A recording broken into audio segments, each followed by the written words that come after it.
The first book of the Kings, commonly called, the third book of the Kings, chapter 3. Reading from the King James Version of the Bible.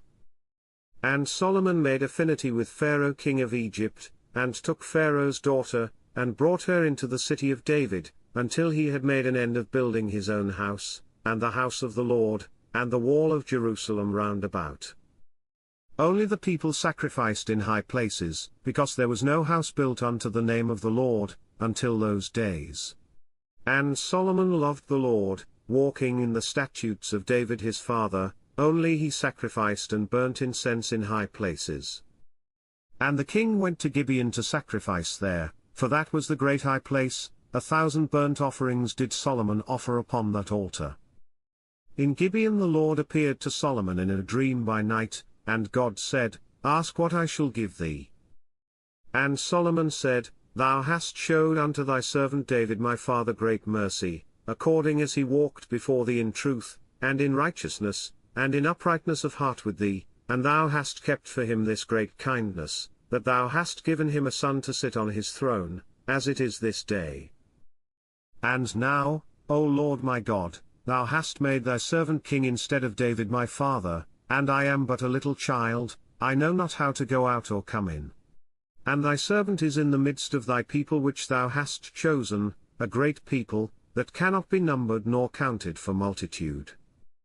Give therefore thy servant an understanding heart to judge thy people, that I may discern between good and bad, for who is able to judge this thy so great a people?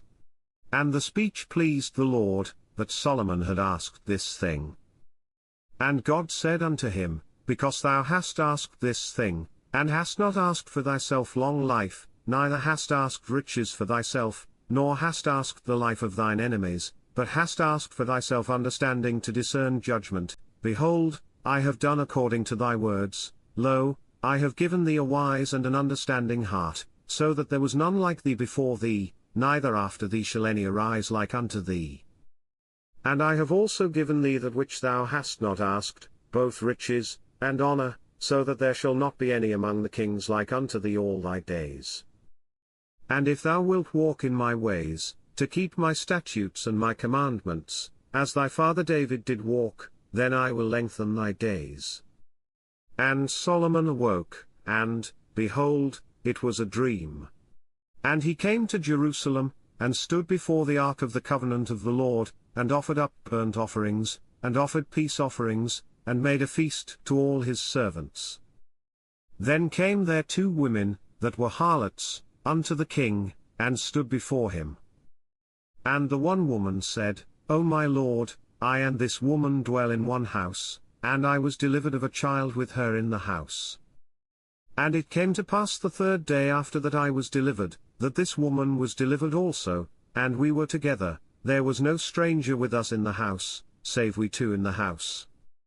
And this woman's child died in the night, because she overlaid it. And she arose at midnight, and took my son from beside me, while thine handmaid slept, and laid it in her bosom, and laid her dead child in my bosom.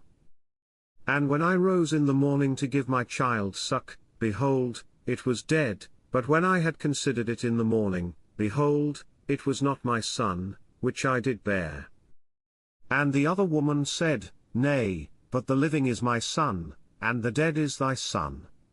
And this said, No, but the dead is thy son, and the living is my son. Thus they spake before the king. Then said the king, the one saith, This is my son that liveth, and thy son is the dead, and the other saith, Nay, but thy son is the dead, and my son is the living. And the king said, Bring me a sword. And they brought a sword before the king. And the king said, Divide the living child in 2, and give half to the one, and half to the other. Then spake the woman whose the living child was unto the king, for her bowels yearned upon her son, and she said, O my lord, give her the living child, and in no wise slay it. But the other said, Let it be neither mine nor thine, but divide it.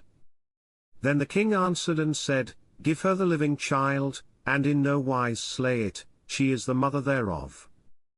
And all Israel heard of the judgment which the king had judged, and they feared the king, for they saw that the wisdom of God was in him, to do judgment. This concludes the first book of the Kings, commonly called, the third book of the Kings, chapter 3. God bless you with love and abundance.